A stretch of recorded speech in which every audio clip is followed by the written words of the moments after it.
Hello guys, bersama saya lagi dalam Orek Nova Channel terbaik Revolusi, Revolusi. Itu dia. Jadi menarik untuk kita dengar sekali lagi pidato ucapan YB Rafizi Ramli. Ya, semalam beliau berada di negeri Kedah, di mana revolusi ini berada MB besar Lato-Lato Kedah, sahabat-sahabat semua. Namun apa yang lebih menarik, apa yang ingin saya bersama-sama dengan kita dengar apa perkongsian daripada YB Rafizi ini adalah update terkini ya berkaitan dengan janji-janji manifesto daripada pihak pembangkang Pertikaian Nasional, sahabat-sahabat semua, dan juga isu-isu panas semasa ya, khususnya juga berkaitan dengan Revolusi ini. Jadi menarik untuk kita dengar bersama. Tapi sebelum itu jangan lupa juga untuk terus support Orek Nova Channel dengan cara tekan butang subscribe, like dan share. So mari kita dengar dan juga tonton ucapan padu, pencerahan padu daripada YB Rafizi Jadi Ramli. untuk mereka yang tak pernah sampai ke gurun di Kedah, kalau lalu kat belakang tadi selalunya ceramah politik, selalunya yang duduk atas motor kat belakang tu selalunya Melayu. Di gurun, sebab itu saya suka hati, saya jalan daripada belakang tadi, banyak kawan-kawan yang muda-muda yang duduk kat atas motor belakang itu ialah kawan-kawan kita, termasuklah yang Melayu pun ada, orang Cina pun ada atas motor kat belakang tu. Sebabnya ialah macam inilah kita Malaysia. Bukan semua Cina itu kaya. Bukan semua Melayu itu miskin. Ada Cina yang hidup dia, India yang hidup dia. India lagi lah memang banyak miskin lah kan. Lagi susah lah daripada Cina dengan Melayu kan. Tapi kalau ada orang, ini yang sebab kenapa saya daripada dulu saya tidak pernah bersetuju dengan parti politik yang main perkauman. Saya datang daripada Terengganu. Saya nak Terengganu, uncle. Saya bukan orang KL tau. Saya orang Terengganu. Saya pergi sekolah yang semua orang Melayu. Dekat sekolah rendah pun semua orang Melayu. Habis darjah 6, masuk tingkatan 1, semua orang Melayu. Nama dia pun Kolej Melayu. Semua budak Melayu. Junior saya, Firdaus, calon kita di Gurun, adalah junior saya di Kolej Melayu di MCKK. Cuma dia lagi muda lah, dia 7 tahun junior daripada saya. Saya melalui proses yang semua Melayu ni. Sepatutnya saya jadi orang PAS lah. Saya jadi orang bersatu lah. Masih lawan orang Cina ini. Orang Cina banyak ambil orang Melayu punya. Orang India semua tak boleh pakai. Ada satu sebab kalau orang Melayu selalu tanya saya, you kenapa? Kenapa you tak masuk parti Melayu? Daripada hari pertama saya masuk parti PKR, salah satu sebab utamanya ialah kerana ia parti berbilang bangsa. Ada Melayu, ada Cina, ada India. Sebelum itu tidak ada parti macam PKR ini di seluruh Malaysia. Sebab itu saya masuk PKR. Jadi orang Melayu selalu tanya saya, kenapalah you masuk parti PKR? Ni dulu-dulu, tahun 98-99. Dia tanya sama saya, kenapa you kalau masuk parti yang Melayu, you mesti je naik cepat punya. You masuk parti PKR ni ada Cina, semua orang Melayu tak suka parti berbilang bangsa ni. Ini tahun 99-2000. Ada satu sebab kenapa saya akan terus bersama-sama dengan parti berbilang bangsa macam PKR. Saya memang tak akan buatlah macam Azmin Ali lompat-lompat tu. Sebabnya saya orang Melayu, saya orang Islam. Saya semayang ke setiap hari tau. Kalau kita orang Melayu, orang Islam, kita membesar dengan membenci orang. Saya tak kenal kalau saya ni jenis perkauman kan, dalam hati saya ni perkauman. Saya katakanlah saya lalu datang Gurun. Saya tak kenal pun siapa Pubalan. Tapi sebab dia India, saya tak suka kat dia. Saya tak kenal pun uncle yang daripada Gurun ini. Saya tak kenal pun, tak pernah jumpa, tak pernah bercakap pun. Tapi sebab you Cina, saya tak suka dengan dia. Islam tak ajar kita macam itu. Kerana membenci orang ini, kita tak kenal dia pun. Melayu ke apa semua. Sebab hanya kerana dia berbeza. Sedangkan untuk kita jadi orang yang bahagia, yang gembira, hati kita kena baik. Untuk kita jadi manusia yang boleh tolong orang lain, kita berguna kepada orang lain di sekeliling kita, hati kita kena baik. Kita mesti sayang kepada orang, kita mesti tengok orang kesian. Tengok orang susah, kesian. Tak kisahlah dia Cina ke, dia India ke, dia Melayu. Hati kita itu kena lembut.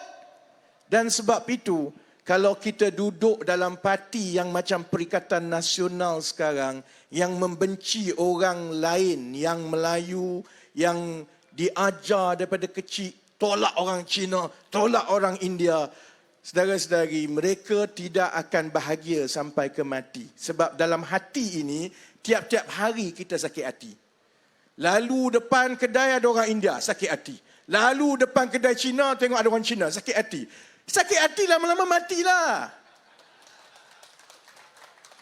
Sebab itu saya daripada awal lagi cakap, kita yang Melayu ini, walaupun saya datang daripada negeri Terengganu, jiwa saya dan juga amalan saya, pemikiran saya sangat berbeza dengan seorang lagi ahli politik yang datang daripada Terengganu, iaitu Hadi Awang.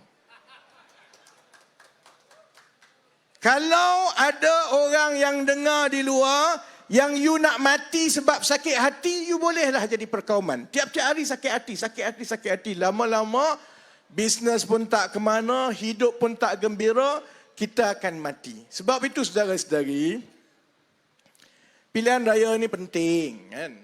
Dan saya ceramah uncle tiap-tiap malam. Semalam saya di Kelantan, hari ni di Kedah, esok di Pulau Pinang. Jadi dalam semua ceramah saya tiap-tiap malam, saya akan bermula dengan membuat laporan berita-berita kempen daripada parti lawan kita, daripada PAS dan juga Bersatu. Baik, yang pertama apa dia? Saya tengok semalam ceramah Tuan Ibrahim Tuan Man, timbalan Presiden PAS. Dia marah dekat Anwar Ibrahim. Dia kata Anwar Ibrahim tiap-tiap hari cakap mau lawan rasuah. Tiap-tiap hari bagi ingatan kepada orang, kita mesti perbaiki tata kelola kita. Kita mesti berlaku jujur. Anwar kata siapa-siapa yang tidak jujur dan makan rasuah akan dikenakan tindakan. Jadi Tuan Ibrahim katalah, you kan dah jadi Perdana Menteri, you tangkaplah. Kalau Sanusi betul-betul terlibat di dalam pencurian logam nadir bumi dekat Bukit Enggang, dia kata, you tangkaplah. Kenapa you tak tangkap? Baik, saya nak beritahu. Kerajaan yang baik ialah kerajaan yang tak campur tangan dalam pentadbiran undang-undang. Siapa yang ada kuasa untuk menyiasat? Pihak berkuasa. Pihak berkuasa mana? Polis. Kalau kat Malaysia ni, polis, SPRM, Bank Negara, Security Commission. Ada 4 badan yang diberi kuasa untuk menyiasat. Sudah ada laporan mengenai dakwaan kecurian logam nadir bumi. Sudah disiasat dan keputusan nak dakwa ke tak nak dakwa, itu keputusan badan yang diberi tanggungjawab, iaitu Peguam Negara. Yang kita tak nak ialah kalau Perdana Menteri, Menteri pada hari itu, dia boleh arahkan saja polis ke, SPRM ke, Peguam Negara untuk tangkap dan dakwa. Itu tak boleh lah.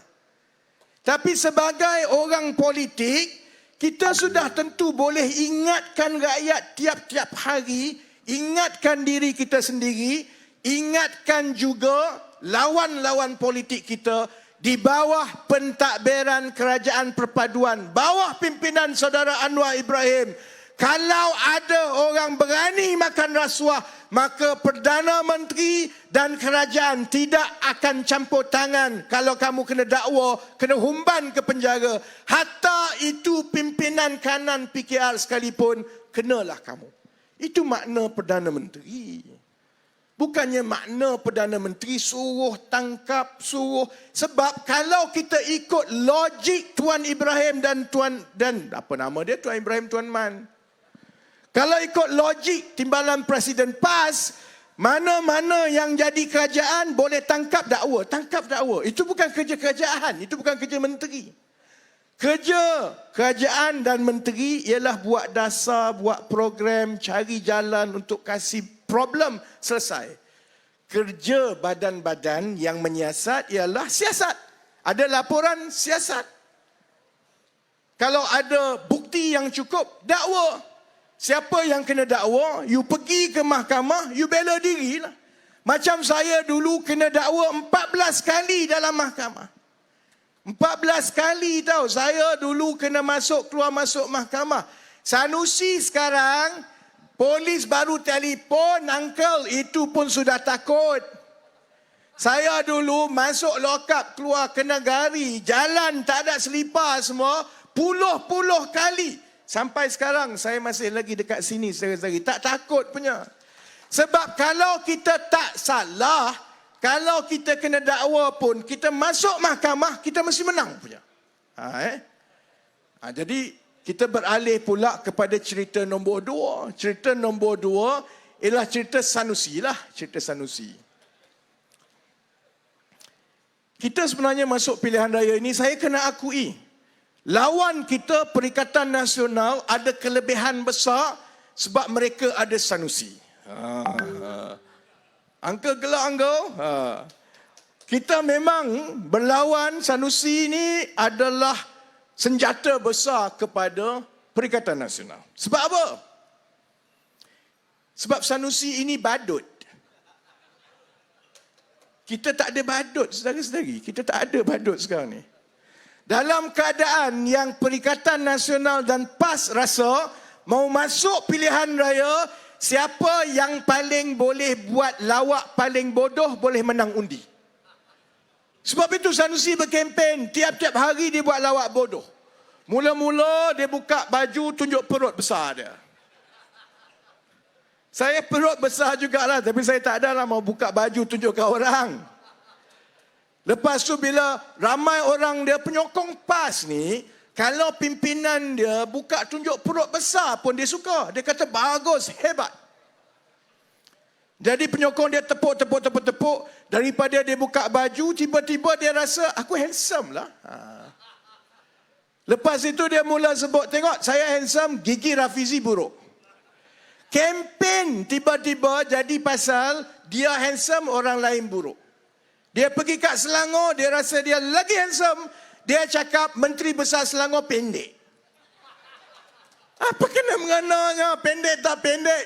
Tak ada kena mengena.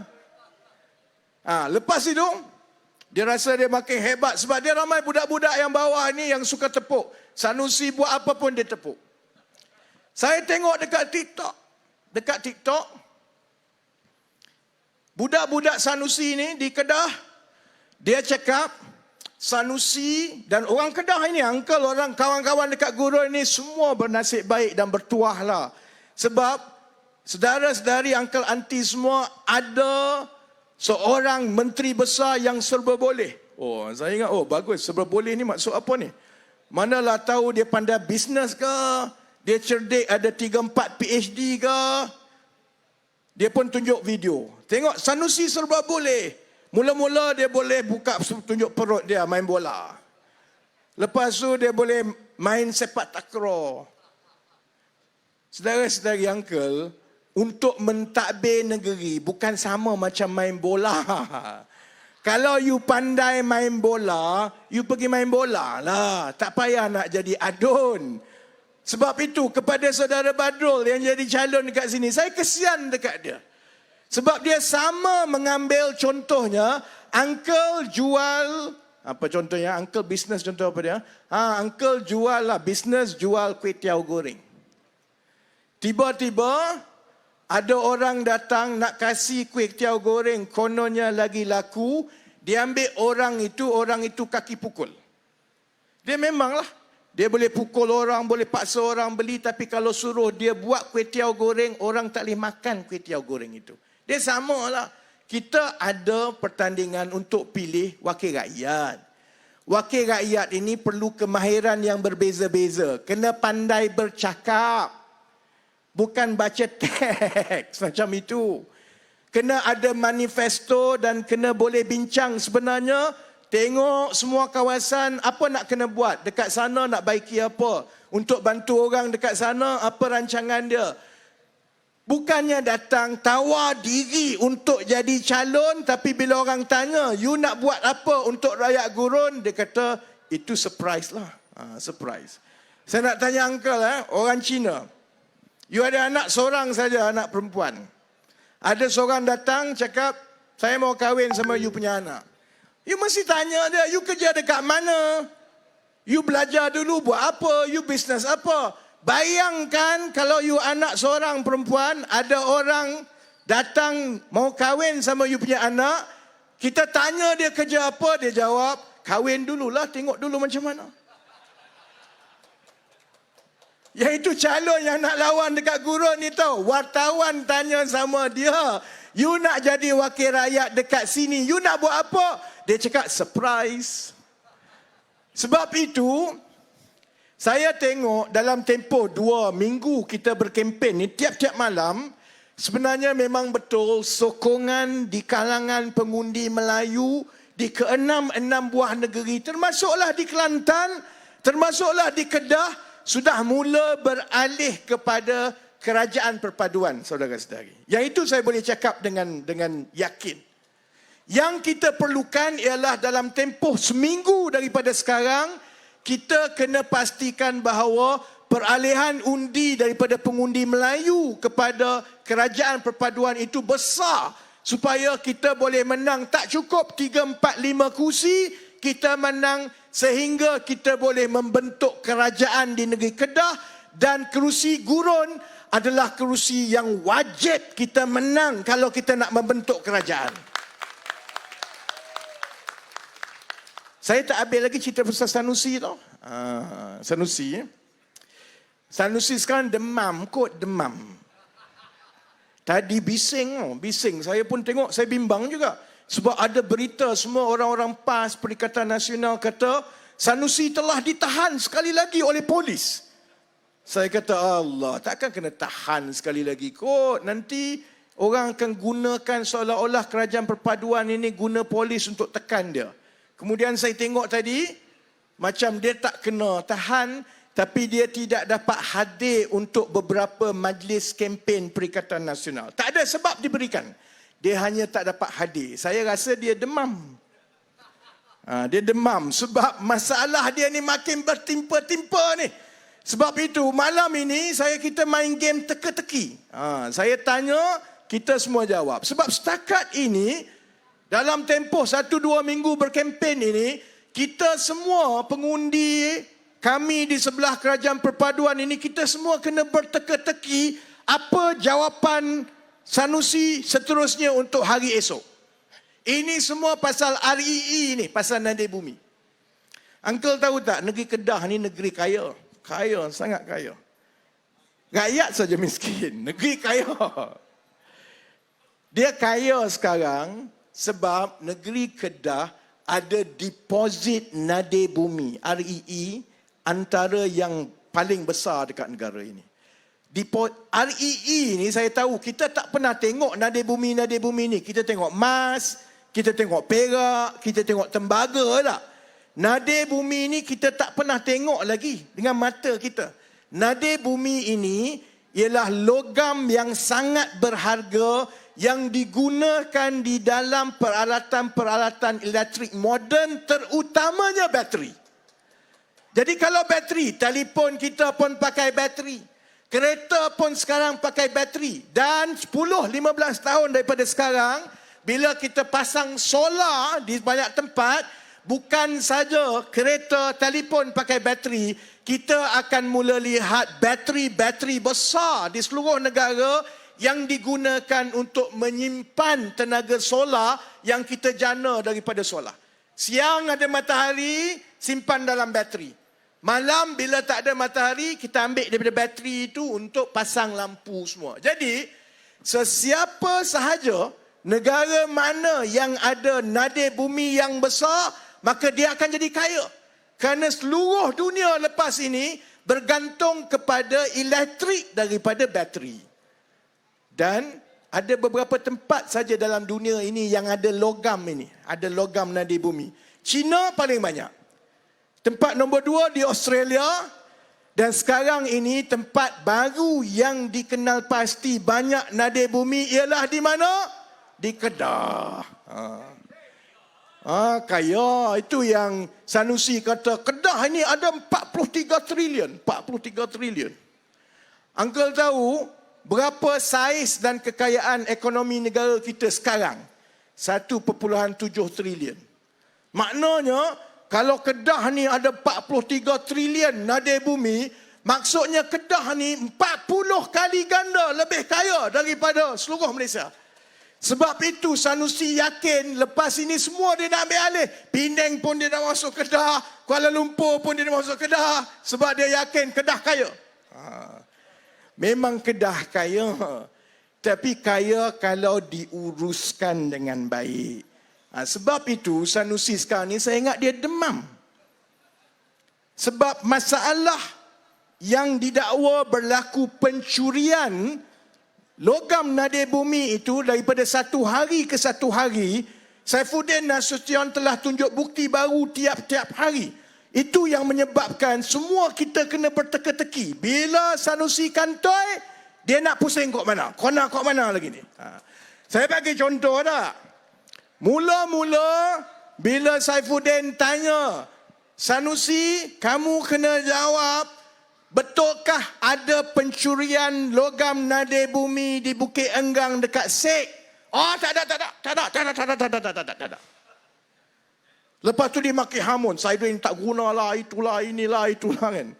Lepas tu Saifuddin kan tunjukkan satu surat.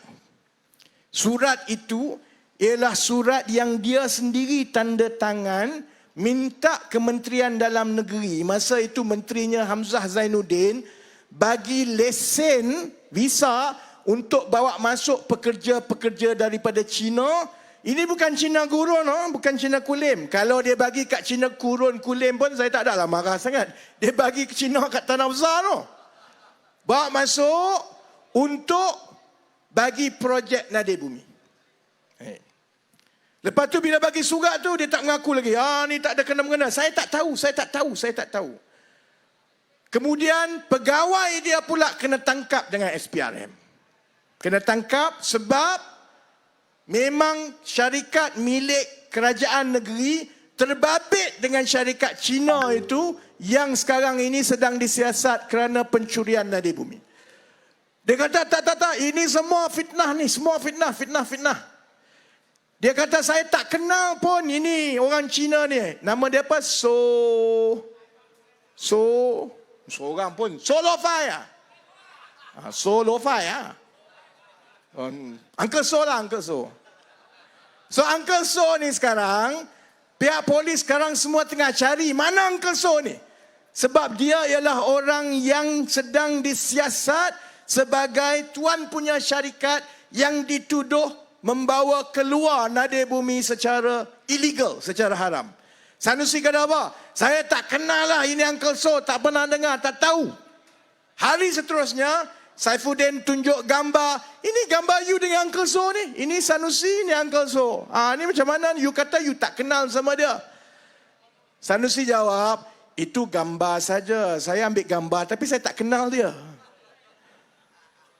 Lepas itu, Saifuddin tunjuk lagi dokumen gambar-gambar Sanusi sendiri pergi melawat tapak. Ada 6 gambar Sanusi sendiri pergi melawat tapak.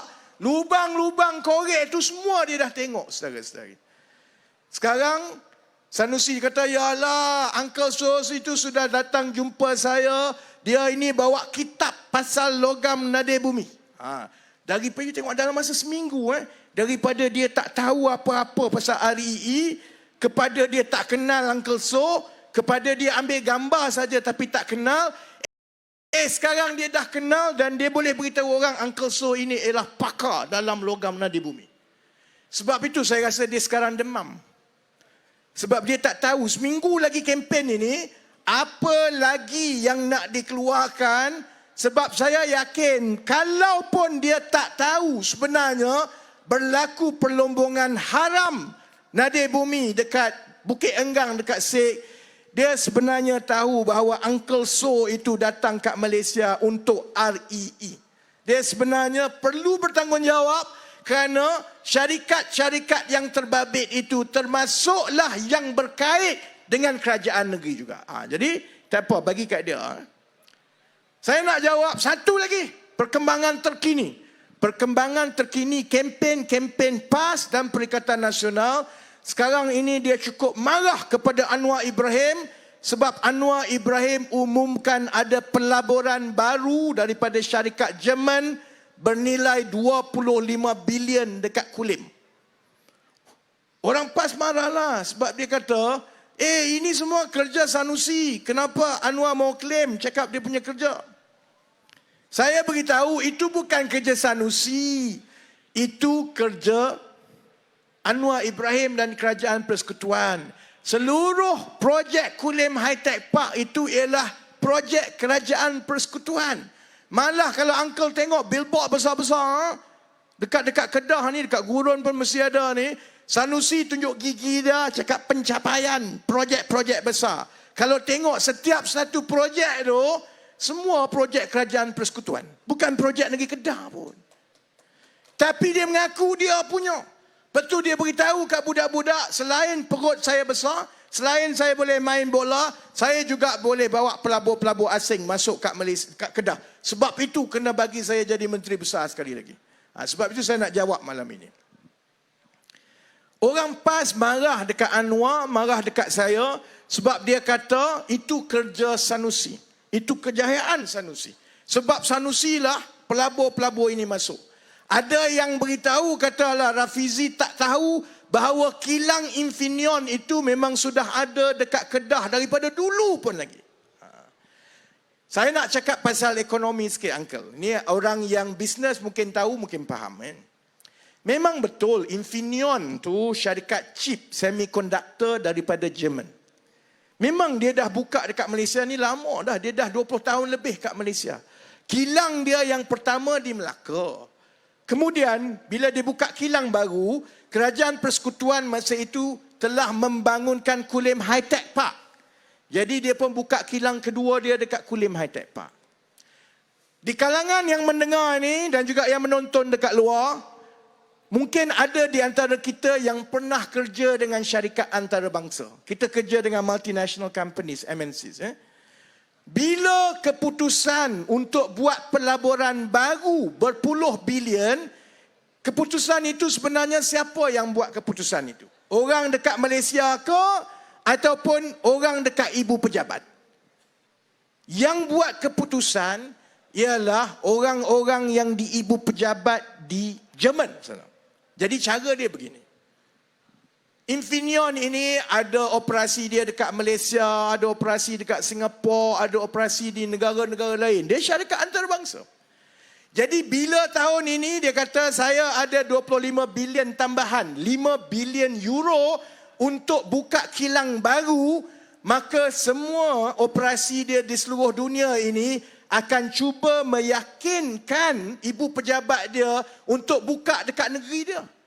Mereka pun bersaing. Saya pernah terlibat contohnya dalam satu usaha yang satu syarikat gergasi Malaysia ini masa saya bukan dalam politik.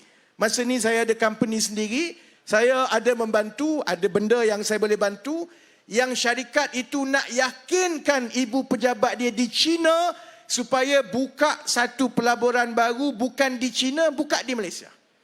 Jadi mereka pun kena yakinkan ibu pejabat dia juga. Sama lah macam pelaburan baru Infineon 25 bilion ini. Memang dia pun nak yakinkan juga ibu pejabat dia dekat Jerman mesti buka dekat Malaysia. Jangan buka dekat India, jangan buka dekat Singapura. Baik Bayangkan kalau uncle jadi CEO Infineon. Bayang je lah, bayang kalau uncle jadi CEO Infineon dekat Jerman. Kenapa uncle nak pilih satu negara A bukan negara B? Kenapa mesti pergi negara B bukan negara A? Apa sebenarnya ciri-ciri yang dipilih untuk menentukan dekat mana nak melabur 25 bilion? Uncle rasa apa dia? Ada orang tahu siapa yang bercita-cita nak jadi CEO kat sini? Ada. Orang gurun tak mau jadi CEO ke? Ada orang kata insentif, berapa banyak kerajaan bagi wang? Tak betul. Ada orang juga kata berapa banyak potongan cukai yang kerajaan bagi? Pun tak betul. Satu ciri utama sekarang, pelabur-pelabur antarabangsa, terutamanya syarikat semikonduktor macam Infineon yang menggunakan tenaga elektrik yang banyak sebab dia buat wafer semikonduktor semua ni, dia pakai elektrik yang banyak. Satu ciri yang utama ialah dia melihat sama ada negara itu mempunyai kapasiti penjanaan dan pembekalan elektrik solar yang tinggi ke tidak. Sebab negara-negara ini, syarikat-syarikat ini, pelabur mereka, pemilik mereka, pemegang saham, semua di negara barat Eropah. Mereka meletakkan syarat yang tinggi bahawa mana-mana operasi syarikat mereka mestilah patuh kepada peraturan menyelamatkan iklim sebab sekarang ini dunia tengah panas. Jadi mereka tak nak syarikat mereka itu turut bertanggungjawab kepada pemanasan suhu global.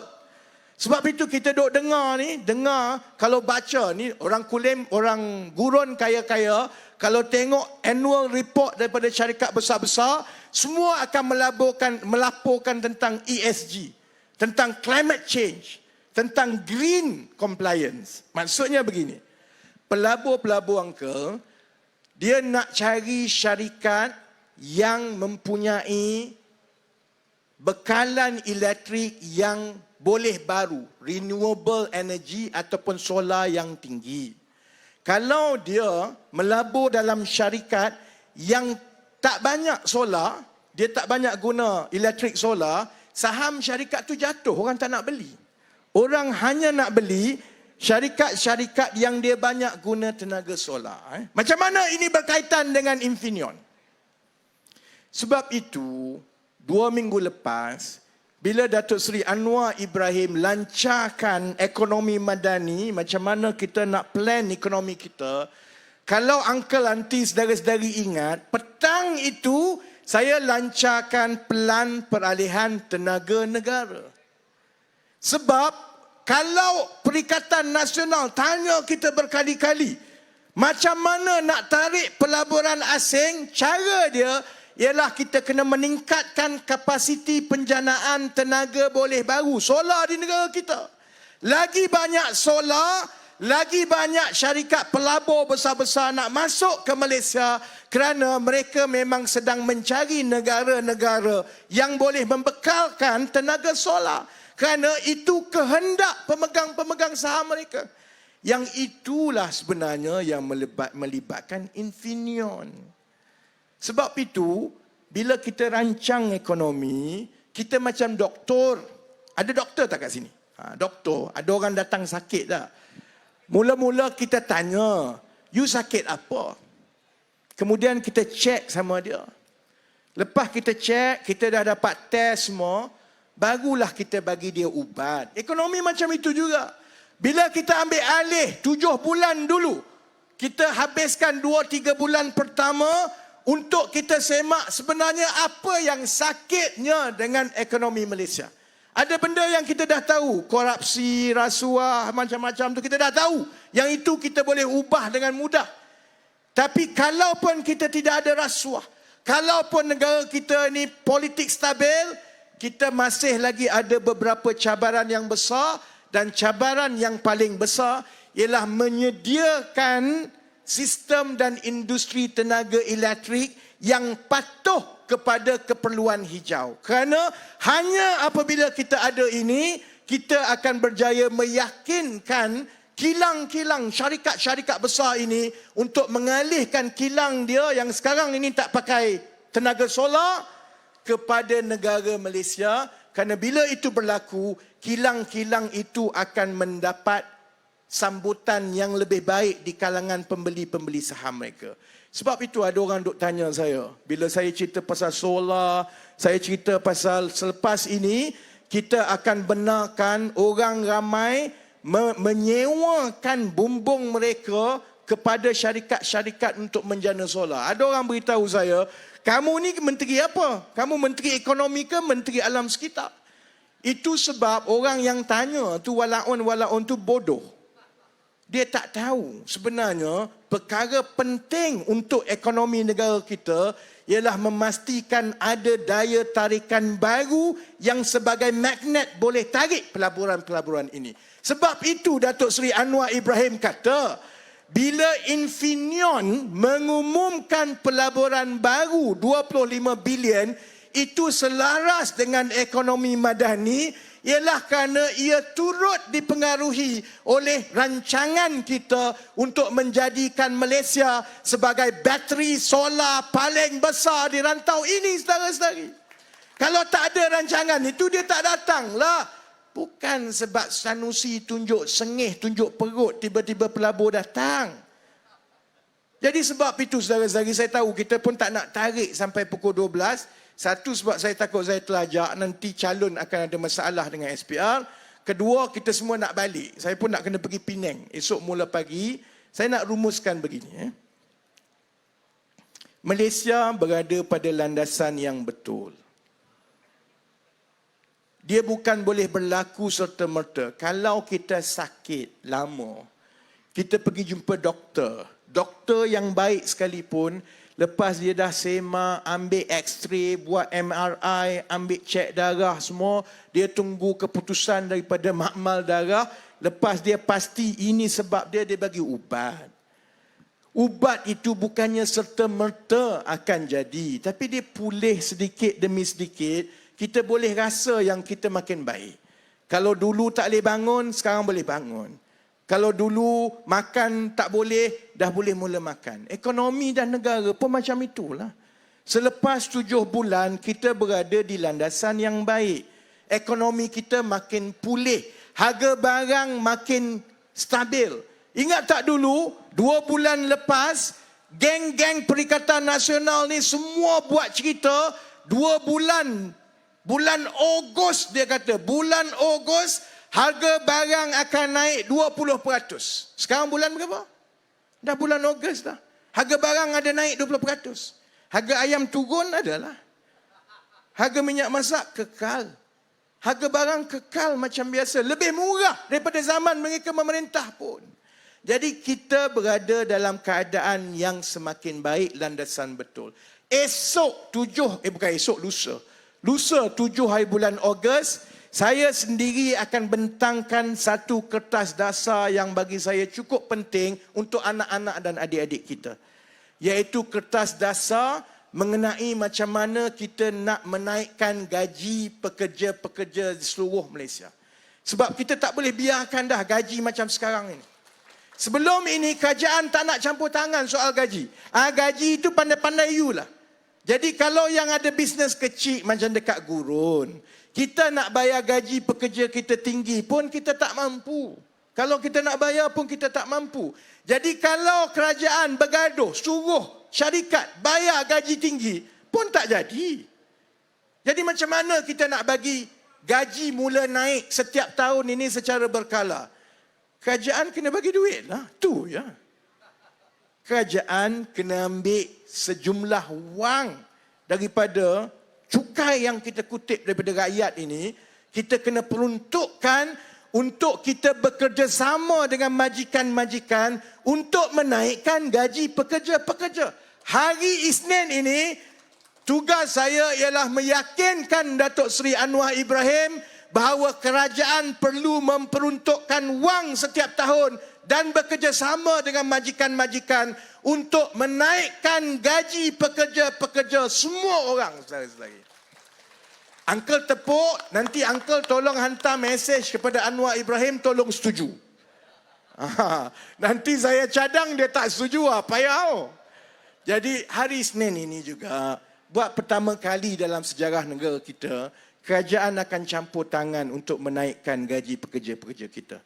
Yang majikan pun akan dapat bantu pekerja lebih baik kerana boleh bayar gaji yang lebih tinggi, kerajaan bantu. Yang pekerja-pekerja pun akan mula dapat kenaikan gaji yang lebih munasabah daripada satu tahun ke satu tahun. Supaya 5-10 tahun daripada sekarang, gaji pekerja-pekerja kita ini naik berkadar langsung dengan sumbangan mereka kepada keuntungan ekonomi kita.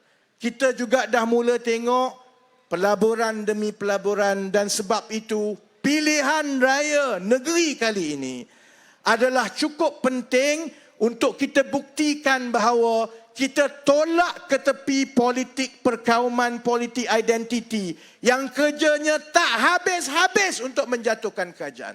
Ini masa untuk kita bekerja. Ini masa untuk kita terima hakikat. Kalau kamu pembangkang, pembangkanglah. Bagilah peluang kepada kerajaan yang ada untuk membaiki negara. 5 tahun lagi kita lawanlah dalam pilihan raya.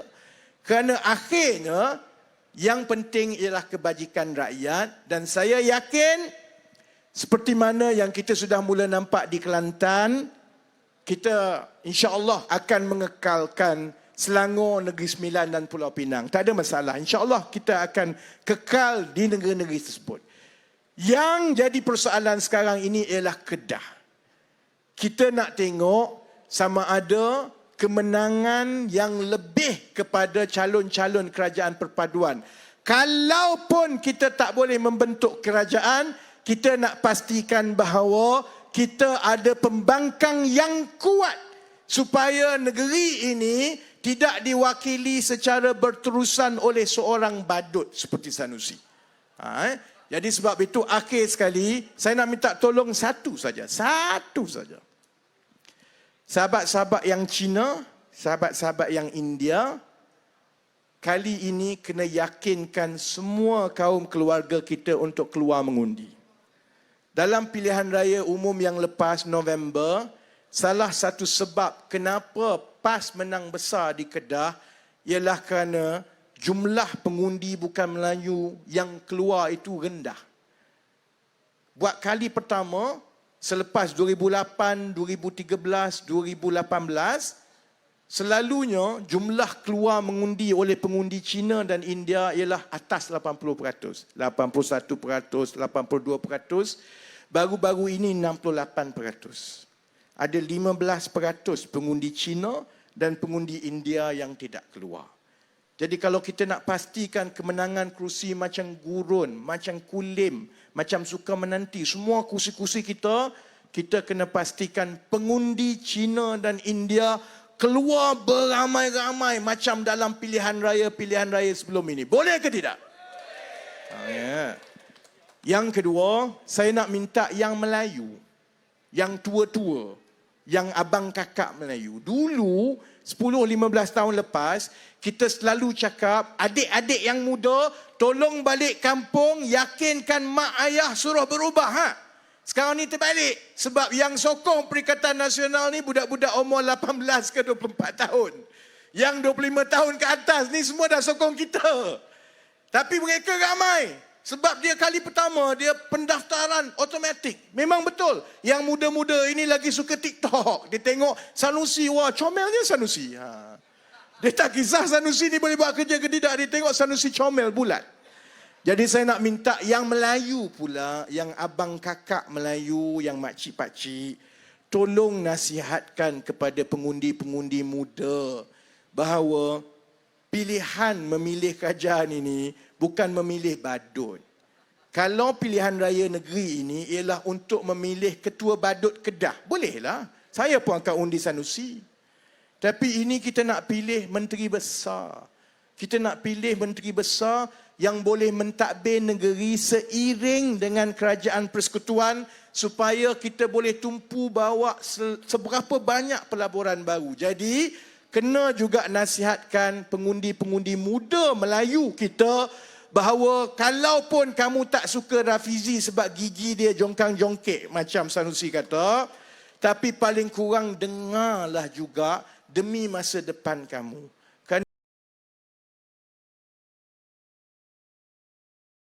Terbaik sahabat semua, itu dia pencerahan padu daripada YB Rafizi Ramli dan juga mengkantoikan Rifonusi. Rifonusi ini yang kononnya dia yang membawa pelaburan daripada Syarikat Jerman itu, tapi hakikatnya sahabat semua itu bukanlah yang dibawa oleh Sanusi. Ya, kerajaan persekutuanlah yang bertanggungjawab dan yang melakukan semua itu adalah Perdana Menteri kita dengan memberikan dasar ekonomi madani yang begitu jelas membuatkan pelabur tertarik untuk datang dan juga pelabur menambah pelaburan mereka di dalam negara kita. Itu dia, dan saya percaya dan kita mengharapkan rakyat Kedah khususnya akan bangkit untuk membuat perubahan, menolak kaki fitnah, penunggang agama, parti ajaran sesat kata Muhyiddin Yassin, dan memilih untuk selari dengan kerajaan persekutuan, kerajaan perpaduan Malaysia Madani. Itu dia slogan di Kedah mengatakan kita kali sama, kali bagi sama. Itu dia. Jadi terbaik daripada YB Rafizi Ramli, pencerahan yang amat padu, jelas dan sangat mudah difahami. Terima kasih. Anda jika sekiranya mau memberikan komen, Anda boleh berikan komen dalam ruangan komen, dan juga izinkan saya untuk mengundurkan diri. Seperti biasa, peribahasa mengatakan tanpa pun kangka, 2 tahun keinginan. Dalam bahasa Melayunya, tepuk dadah, tanya selera. Sekian saya daripada Alright Dapat Channel. Kita berjumpa lagi dalam info dan update yang seterusnya. Sekian. Bye-bye.